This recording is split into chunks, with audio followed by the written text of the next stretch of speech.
house beyond the moor. The carriage did not slow as the last village lights disappeared behind them. Soon there was nothing left but the moor. It stretched endlessly in every direction, dark, empty, and whispering beneath the silver wash of moonlight. The wind bent the tall grasses low, as though the land itself bowed to something unseen. Inside the carriage, Eliza sat stiffly, her hands clenched in her lap. Each jolt of the wheels drove the truth deeper into her chest. She had been sold, and there would be no turning back.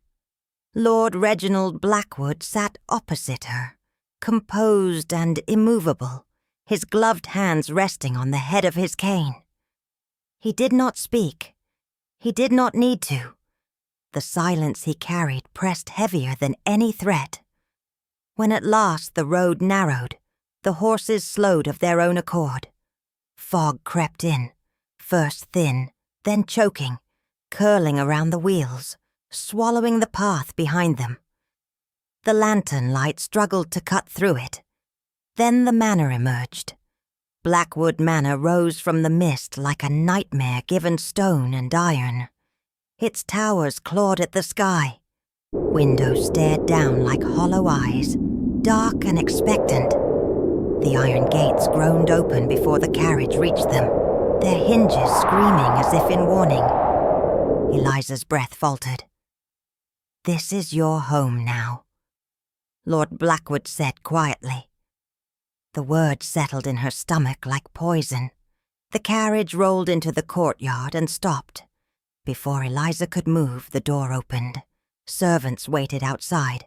A line of them, maids and footmen alike, stood rigid beneath the lanterns. Their uniforms were neat, their posture disciplined. Yet their faces betrayed them. None met Lord Blackwood's gaze. One maid's hands trembled as she curtsied. Another crossed herself when she thought no one was watching. A young footman swallowed hard, his knuckles white as he held the lantern. Fear hung over them like a second fog. Lord Blackwood stepped down first.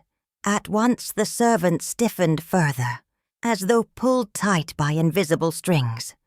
The air seemed to tighten with him. No greeting was offered, no welcome spoken, only hurried bows and lowered eyes. Eliza stepped down last.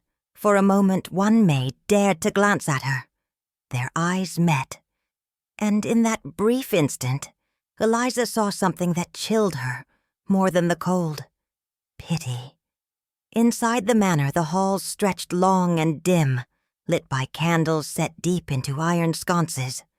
Shadows crawled across the stone walls, twisting with every step.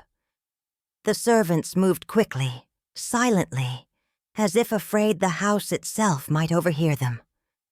Eliza noticed how none of them lingered near Lord Blackwood. They kept their distance, always. As they climbed the grand staircase, a soft sound echoed through the hall.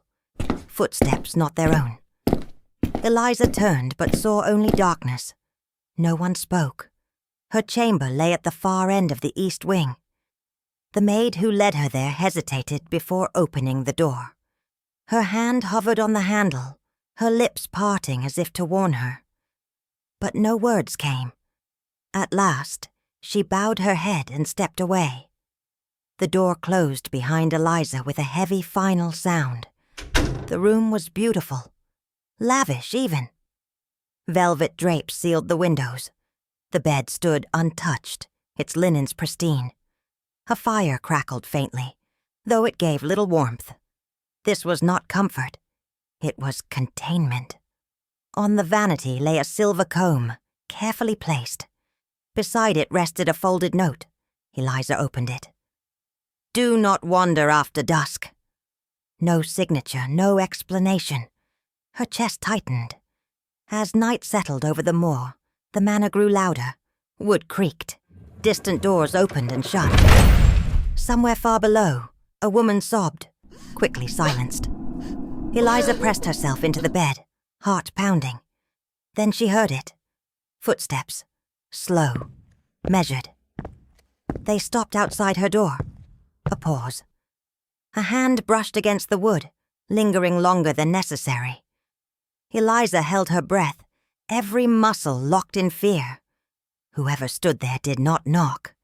They did not need to. At last, the footsteps retreated. But sleep did not come. Because Eliza understood something terrible in that moment. The servants were afraid for a reason. And Blackwood Manor did not belong to the living alone.